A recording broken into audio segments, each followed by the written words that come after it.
In this video, I'm going to show you how to fix the syncs issue or issues in MacroFactor. So, if you're encountering synchronization issues in MacroFactor, several steps, I'll just tell you several steps that can help you or take the troubleshoot to resolve them.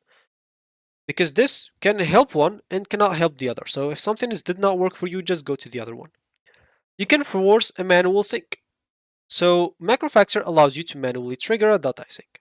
You can ensure your data is logged and confirm that your data, which is weight, nutrition, is recorded in the source app, whatever app you're using, especially if you're using some integrations. If you're not using integrations, you'll have to enter everything like manually here each day, through the food logs and through your weights example, where you'll have to go and enter everything like this day I weighed this day I weighed this and stuff.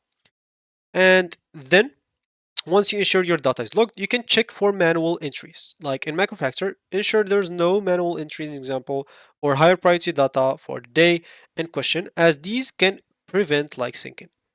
And you'll have to wait briefly, allow like 5 to 10 minutes for any pending data to process, and you'll have then to force the sync. So on the main dashboard, you can swipe down like this, and as you can see, through this, you will see the loaded circle, and this action forces sync attempt to adopt your data accordingly.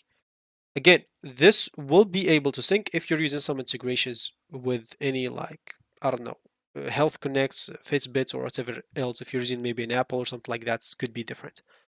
So you can also uh, basically understand the data source priorities. So MacroFactor prioritizes data source in the following order, which is manual entries, MacroFactor food log, and Apple Health or Google Health, as example, and then Fitbit.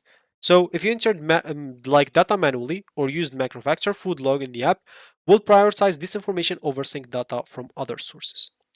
So yeah, that should be it for me in this video. Thank you for watching and goodbye.